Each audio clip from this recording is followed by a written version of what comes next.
Halo Sobat Anime, dalam video kali ini kita lanjutkan lagi yuk Martial Peak. Langsung aja kita gaskun. Mereview sedikit dari part sebelumnya, Yangkai berada di dalam dunia independen, di mana di dalam dunia itu dihuni oleh ras iblis yang memiliki tubuh spesial. Karena mereka tidak dapat bertahan di dunia luar, Yangkai pun yang masuk ke dalam dunia itu ia dipaksa untuk menjadi seorang alkemis.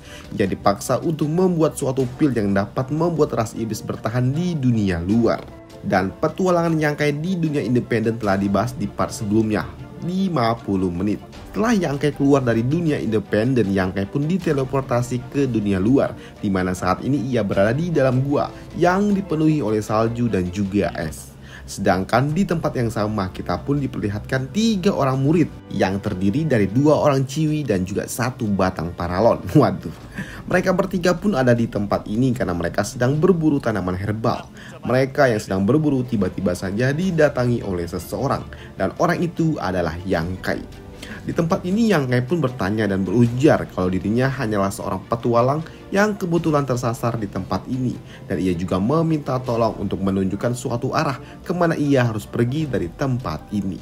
Dan sebenarnya bocah ini pun tidak percaya dengan apa yang diberikan atau apa yang dikatakan oleh Yangkai. Tapi melihat Yangkai sepertinya memang seorang petualang yang tersasar, lantas bocah itu pun menunjukkan arah jalan keluar dari tempat ini, ya ke arah sebelah sana.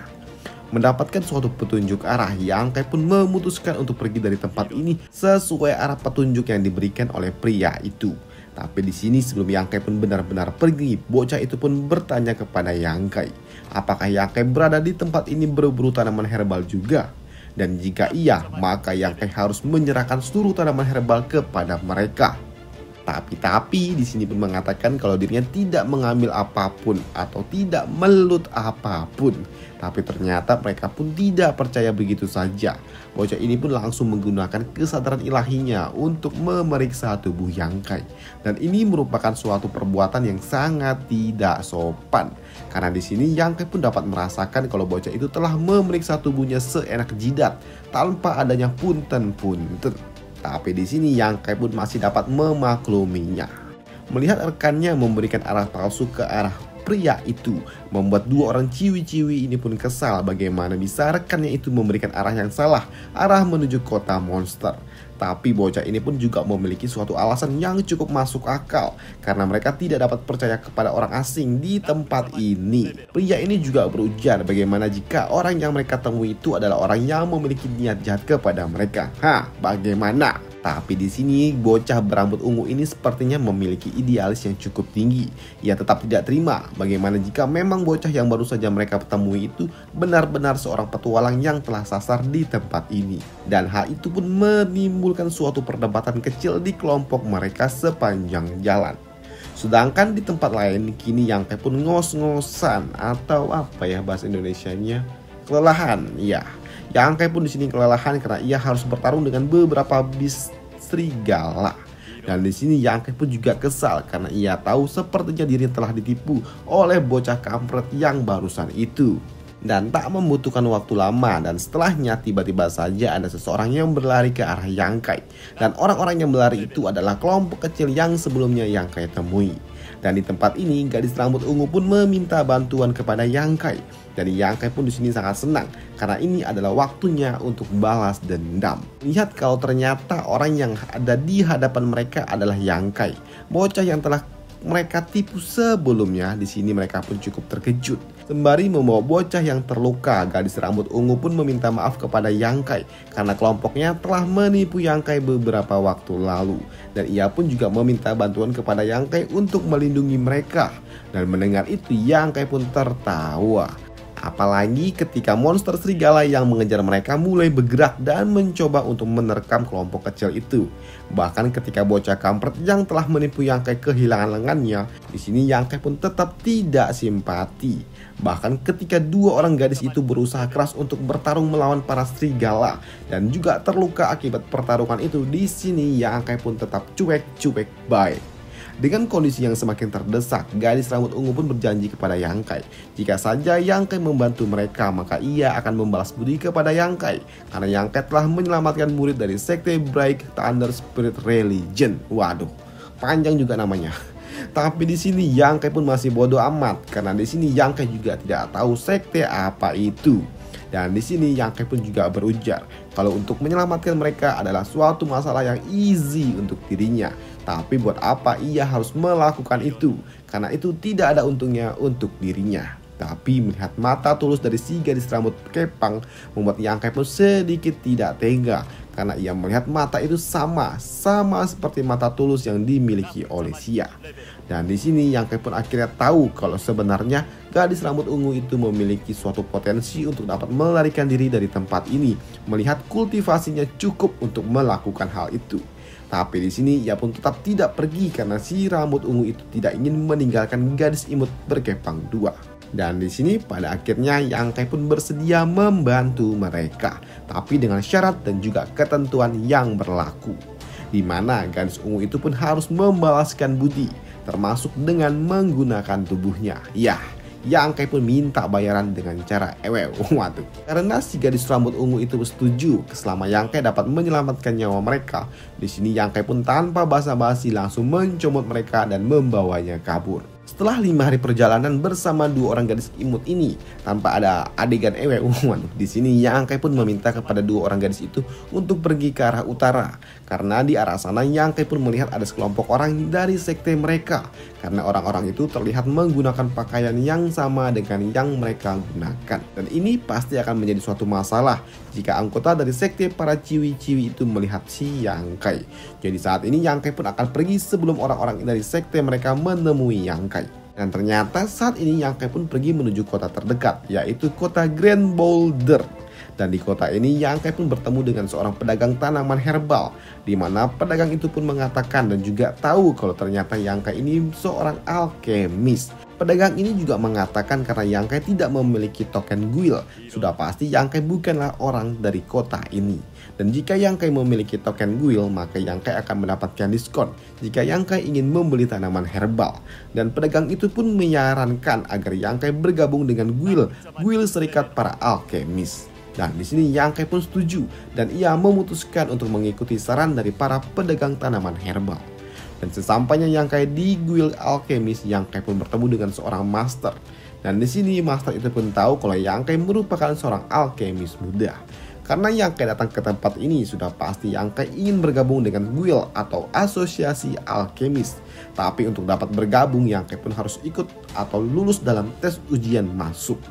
Dan untuk ikut tes dalam ujian kali ini Yang Kai pun akan ditemani oleh gadis imut ini. Gadis imut ini yang diutus untuk melihat bakat Yang Kai. Ia pun ternyata sedikit kesal karena ini akan menyita banyak waktunya yang seharusnya itu dapat digunakan untuk berlatih. Tapi ketika ia melihat Yang Kai memurnikan tanaman herbal dengan sangat cepat dan merubahnya menjadi suatu pil tanpa adanya proses masak-memasak, membuat gadis ini pun langsung terkejut karena ternyata pil yang dibuat oleh Yang Kai ini merupakan pil tingkat roh. Lantas ia akan pergi menemui masternya. Tapi karena masternya yang dipanggil-panggil dan juga diketuk-ketuk pintunya tidak menyaut, membuat gadis imut ini pun geram dan ia langsung mendobrak pintu kamar dari masternya. Dan ternyata gadis imut ini sangat barbar. Gadis imut ini pun geram karena masternya itu sangat lelet. Dan ia juga menyampaikan kalau bocah yang ia bawa ini sangatlah jenius karena ia dapat membuat pil tingkat roh di usianya yang sangat muda. Dan untuk membuktikannya, master itu pun meminta agar Yang Kai melakukannya lagi di depan matanya dengan bahan-bahan yang telah ia siapkan. Dan di sini Yang Kai pun tidak keberatan untuk melakukannya. Dengan cara celup, celup, celup, kling, Yang Kai pun berhasil membuat pil roh. Dan di sini master itu pun sangat terkejut. Bagaimana bisa bocah itu membuat suatu pil seperti ini dengan metode yang sangat berbeda, tapi dengan hasil yang sangat maksimal. Master itu pun juga berjanji dan memastikan kalau Yang Kai pasti akan mendapatkan token alkemis. Tapi ia meminta kepada Yang Kai untuk menunggu sejenak karena Yang Kai harus bertemu dengan seorang master lainnya. Dan di sini melihat Yang Kai sangat jago, gadis itu pun memperkenalkan dirinya kalau dirinya bernama Mia. Nah ini nih pelajaran nih buat kalian kan. Bagi para kaum jomblo, jika kalian ingin para wanita ngajak kenalan, maka buatlah wanita itu terkesan. Waduh. Oke lanjut. Dan tak lama setelahnya muncullah master yang tadi dan juga master lainnya. Ia datang dan langsung memperkenalkan Yang Kai dengan master yang baru saja ia bawa. Sambil nongki-nongki di sini Yang Kai pun mendapatkan token emas miliknya sebagai bukti kalau Yang Kai adalah anggota dari Guild Alchemist. Dan di sini juga master tua itu yang bernama Pak Tuwadu, ia pun bertanya kepada Yang Kai, berasal dari manakah Yang Kai, di manakah Yang Kai akan tinggal, dan yang lain-lain. Dan ia juga menawarkan kepada Yang Kai untuk tinggal sementara waktu di tempat ini jika memang Yang Kai belum tahu ia harus pergi ke mana. Mereka yang sedang nongki-nongki di sini ternyata Yang Kai pun merasakan kalau ada sesuatu yang sedang mengawasi mereka. Dan ternyata yang sedang intip-intip adalah Pak Tua ini. Pak Tua ini pun juga sangat kagum dengan Yang Kai karena Yang Kai sangat waspada dan juga tahu kalau ternyata ia sedang diintip-intip. Pak Tua itu pun juga langsung meminta kepada seseorang yang ada di sebelahnya untuk segera menjemput Yang Kai karena ia ingin berbicara empat mata dengan bocah itu. Tapi di sini master itu pun mengatakan agar pria itu bersikap sangat sopan dan juga ramah kepada Yang Kai dan jangan pernah menyinggungnya. Dan beberapa hari kemudian di sini Yang Kai pun kembali menemui Pak Tuwadu. Di sana Yang Kai pun bercerita kalau dirinya ingin mencari seseorang, lebih tepatnya 2 orang saudari dan juga 1 paman seperguruan. Mendengar itu, Pak Tuwadu pun paham dan ia juga mengira sepertinya bocah ini memiliki master yang dapat melatih 2 orang murid yang kira-kira kualifikasinya sama dengan si bocah ini. Lantas ia pun memutuskan untuk membantu Yang Kai karena ia tahu ini pasti akan sangat menguntungkannya kelak di masa depan. Pak Tuwadu juga mengatakan kalau dirinya dapat membantu Yang Kai dengan cara menghubungi dan juga mengirim-ngirim surat kepada cabang-cabang Guild Alchemist untuk mencari informasi tentang orang-orang yang sedang dicari oleh Yang Kai.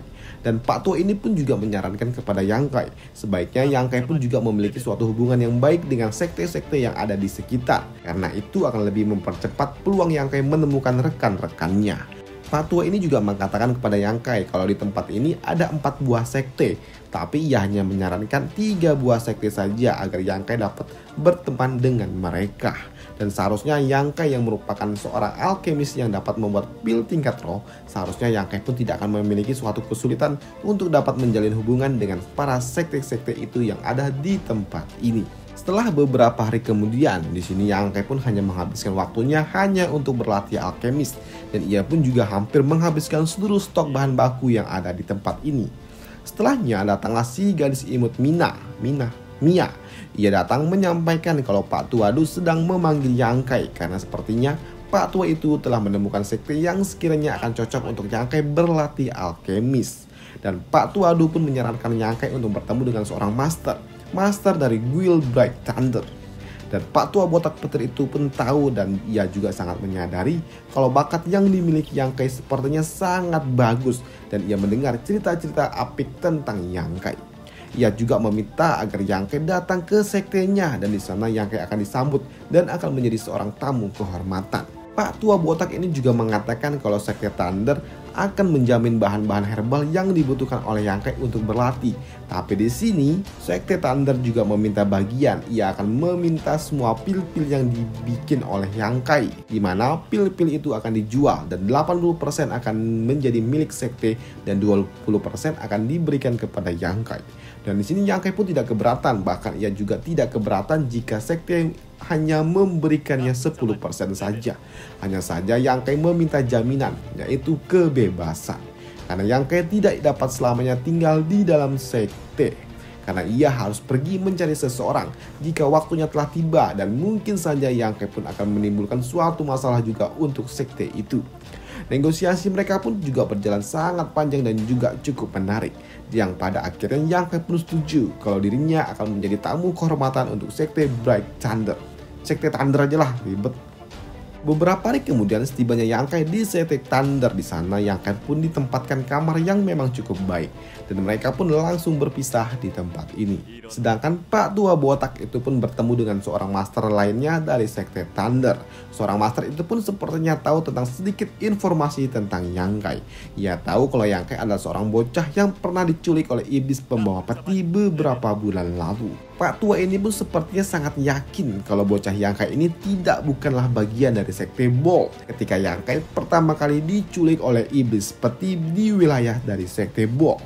Dan rumor kalau iblis peti selalu memberikan harta karun dan juga artefak setiap kemunculannya, dan dimana Yangkai berhasil kabur dari iblis peti itu, sepertinya Yangkai pun mengetahui di mana iblis peti itu menyimpan seluruh harta karun miliknya. Dan selama sekte mereka dapat memiliki harta karun itu, maka mereka pun sangat yakin kalau sekte mereka akan dapat mengalahkan sekte-sekte yang ada di sekitaran tempat mereka, dan akan membuat sekte mereka menjadi sekte nomor 1. Dan mereka pun di sini juga harus berhati-hati karena sepertinya Yangkai ini memiliki latar belakang yang cukup baik dan ia juga cukup dekat dengan Pak Tua Du. Dan di tempat lain saat ini Yangkai pun sedang berjalan menuju kamarnya. Dan di sana ia pun merasakan suatu aura yang tidak asing untuk dirinya. Dan ketika ia masuk ke dalam kamar, ia menemukan gadis rambut ungu itu ada di depan matanya. Melihat ada Yangkai di tempat ini membuat gadis rambut ungu pun langsung panik. Ia meminta kepada Yangkai untuk segera pergi dari tempat ini karena villa ini telah dipesan oleh seorang tamu kehormatan dari sekte mereka. Gadis rambut ungu ini pun juga terlihat cukup imut. Ia mencoba untuk mencegah Yangkai untuk segera pergi dari tempat ini. Ia takut jika Yangkai ada di tempat ini, ia akan menyinggung tamu kehormatan dari sekte mereka karena tamu kehormatan itu terkenal sangat muda dan juga sangat-sangat kuat. Ia takut orang itu akan mengeksekusi Yangkai jika Yangkai masih berada di tempat ini. Tapi gadis rambut ungu itu pun sangat terkejut ketika ia melihat token yang dimiliki oleh Yangkai. Karena ternyata tamu kehormatan dari sekte Thunder adalah Yangkai itu sendiri. Dan kini sikap si gadis rambut ungu pun langsung berubah. Dari awal yang gerasa gurusuk kini menjadi salting dan juga malu. Dan Yangkai pun memahami hal itu dan ia meminta agar gadis itu santuy-santuy saja. Dan selama Yangkai berada di dalam villa ini dan berlatih alkemis, maka disinilah gadis rambut ungu itu akan melayani Yangkai sepenuhnya. Sesuai dengan perjanjian, setelah setengah bulan berlalu, Yangkai pun menyerahkan pil-pil ajaib yang telah ia buat, yang ia harus berikan kepada sekte. Di sini Yangkai pun juga tahu aturan dari pembagian hak itu. Di sini Yangkai pun memberikan 5 buah butir pil kepada si gadis rambut ungu agar dirinya dapat menjadi lebih OP lagi. Setelah menyerahkan pil-pil ajaib itu kepada sekte, di sana Pak Tua Botak pun bertanya kepada si gadis rambut ungu tentang apa yang telah dilakukan oleh Yangkai kepada dirinya. Apakah ia sudah diewe oleh Yangkai? Dan ternyata Pak Tua Botak itu pun memaksa gadis rambut ungu untuk segera ewe dengan Yangkai dan memiliki seorang anak agar Yangkai terikat dengan sekte mereka. Dan jika gadis ini tidak dapat melakukannya, maka sekte akan mencari orang lain yang lebih mantap dan juga lebih montok agar Yangkai lebih cepat tergoda. Waduh. Dan kini gadis rambut ungu pun datang kembali ke tempat Yangkai dan ia langsung menawarkan tubuhnya. Dan di sini Yangkai pun langsung senang dan ia berpikir langsung aja kita gaskan kan. Tapi sebelum Yangkai menancapkan Excaliburnya, di sini Yangkai pun tahu kalau ternyata ada sedikit keraguan di hati si gadis rambut ungu. Di mana gadis rambut ungu juga mengatakan setelah mereka ewew, Yangkai harus berjanji untuk bergabung dengan sekte Thunder. Dan mendengar hal itu membuat Yangkai pun moodnya langsung rusak. Dan ia meminta agar gadis rambut ungu itu pergi sementara waktu dari hadapannya.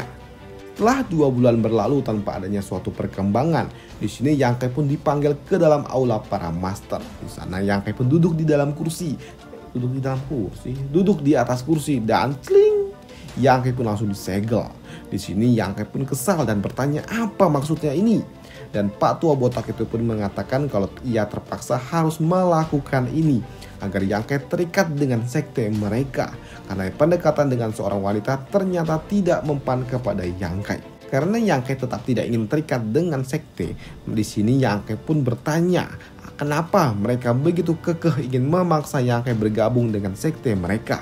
Dan setelah tahu kalau tujuan mereka ingin tahu di mana letak harta karun si iblis peti, membuat Yangkai pun sedikit kesal karena Yangkai sendiri juga tidak tahu di mana harta karun itu. Walaupun Yangkai telah berkata jujur, tapi tetap saja perkataan Yangkai tidak dapat dipercaya oleh mereka. Dan mereka pun menganggap Yangkai telah berbohong, yang membuat salah seorang master yang ada di tempat ini langsung menggunakan teknik jiwanya untuk masuk ke dalam lautan pengetahuan milik Yangkai dan mengekstrak pikiran Yangkai. Dan di sini Yangkai pun menolak dan tidak terima ia masuk ke dalam lautan pengetahuannya secara ilegal. Bahkan Yang Kai pun melakukan counter ketika salah seorang master mencoba untuk masuk ke dalam lautan pengetahuannya. Yang Kai pun langsung membakarnya dengan lautan pengetahuan yang terbakar. Melihat Yang Kai memiliki lautan pengetahuan yang terbakar, di sini mereka pun meminta maaf. Tapi cuma maaf saja, mereka pun tidak melepaskan Yang Kai. Bahkan mereka langsung memenjarakan Yang Kai. Dan mereka pun juga sangat tertarik dan ingin langsung memilikinya. Dan lagi-lagi Sekte Thunder pun menggunakan gadis rambut ungu ini untuk mendekati Yang Kai. Bahkan kali ini mereka pun menggunakan suatu ramuan agar Yang Kai cepat ngaceng dan juga segera ewew dengan si gadis rambut ungu. Tapi ternyata teknik itu tidak berguna kepada Yang Kai. Sedangkan di tempat lain, para master itu pun memikirkan suatu rencana bagaimana caranya agar mereka dapat mendapatkan lautan pengetahuan yang terbakar yang dimiliki oleh Yang Kai. Lantas mereka pun memiliki suatu ide gila. Mereka akan membawa Yang Kai menuju mata angin milik Sekte Thunder. Dan ternyata tempat itu, tempatnya mereka tuju adalah mata angin. Lebih tepatnya pusaran angin. Dan di tempat ini mereka berdua pun memaksa Yang Kai untuk masuk ke dalam pusaran angin itu. Dan akan memanen lautan pengetahuan Yang Kai ketika jiwa Yang Kai telah rusak. Sebelum Yang Kai ditendang masuk ke dalam sana, Yang Kai pun berujar. Ketika ia selamat, maka ia akan membalaskan ini semua. Dan plup, Yang Kai pun masuk ke dalam pusaran angin itu. Sedangkan di tempat lain terjadilah suatu pertemuan. Pertemuan yang mempertemukan Pak Tuadu dan juga pimpinan Sekte Thunder. Serta seorang master lainnya yang berasal dari Sekte Soaring Heaven. Pimpinan Sekte Thunder sepertinya tidak tahu tentang apa yang telah dilakukan oleh anak buahnya. Ketika ia memanggil anak buahnya yang bertanggung jawab untuk mengurus Yang Kai dan bertanya, Pak Tua Botak itu pun langsung bingung dan ia bingung harus menjawab apa. Waduh. Apalagi ketika pimpinan sekte ingin bertemu dengan bocah yang merupakan tamu kehormatan itu, membuat si botak itu pun langsung bingung. Ia gagap untuk menjawab apa. Dengan terbata-bata, si botak ini mengatakan tamu kehormatan mereka saat ini berada di area mata angin. Tahu kalau tempat itu sangat berbahaya untuk seorang Yang Kai yang hanya berada di ranah Nation Show, membuat master dari Sekte Soaring Heaven pun ngamuk. Ia meminta agar ia segera pergi ke tempat itu untuk menyelamatkan si Yang Kai. Tapi ia pun dihentikan oleh pimpinan dari Sekte Thunder karena memang area mata angin itu merupakan area terlarang yang dimiliki oleh Sekte Thunder. Tapi master dari Sekte Soaring Heaven pun tidak peduli dan ia bodoh amat. Ia akan pergi menerobos itu semua. Dan setibanya di pusaran angin, master itu pun bertanya kepada mereka, di manakah bocah itu? Dan Pak Tua Botak itu pun berpura-pura kalau ia tidak tahu. Dan ia berujar, mungkin saja bocah itu terhisap ke dalam pusaran angin itu. Tapi jawaban itu tidak dapat diterima. Master ini pun curiga apakah Yang Kai jatuh dan terhisap atau memang dilemparkan oleh para kampret-kampret ini. Dan master itu pun meyakinkan kalau Yang Kai memang masuk karena ia ingin memurnikan pil ajaib di dalam sana. Tapi tetap saja jawaban itu sangat mencurigakan karena itu terlalu berbahaya. Master ini juga tahu kalau Yang Kai ada di dalam sana, tapi sepertinya hawa keberadaan Yang Kai sangatlah tipis. Tapi ia yakin kalau Yang Kai masih hidup. Sedangkan di dalam sana Yang Kai pun merasa puyeng. Dan di sini Yang Kai pun juga memutuskan untuk meminum cairan obat yang ia miliki. Dan celing, di sini Yang Kai pun menggunakan sayap guntur. Sayap yang telah ia kembangkan saat ia berada di dunia independen.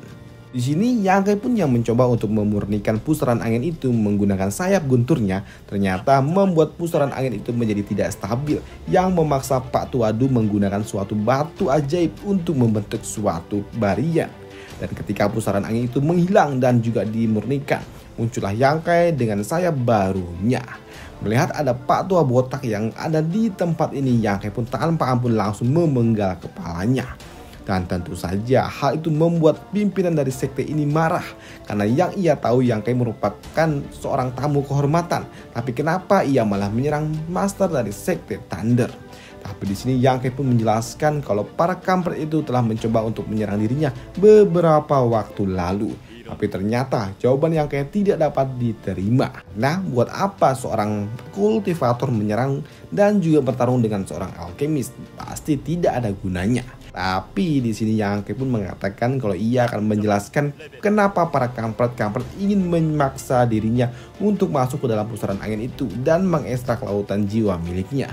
Tapi sebelum Yang Kai memberitahu itu semua, ia meminta kompensasi ganti rugi. Ya, Pak Tua itu pun setuju jika Yang Kai berhasil meyakinkannya, maka ia akan membayarnya. Tapi jika tidak berhasil, maka Yang Kai lah yang harus membayar ini semua. Lantas di sini Yang Kai pun langsung mengeluarkan kinya dan terlihatlah lautan pengetahuan terbakar milik Yang Kai. Melihat ada seorang bocah yang memiliki lautan pengetahuan terbakar, membuat pimpinan sekte pun paham kenapa anak buahnya ingin sekali memurnikan dan juga mengambil alih jiwa serta lautan pengetahuan milik Yang Kai.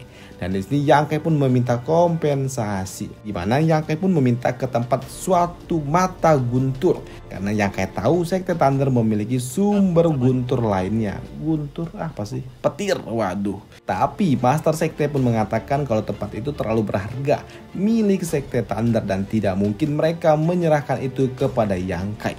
Karena itu merupakan harta karun tempat di mana para murid-murid dari sekte Thunder melakukan kultivasi. Tapi seorang master dari sekte Swaring Heaven pun tahu di mana tempat itu berada, dan doi pun bodoh amat dan ia langsung mencomot Yang Kai.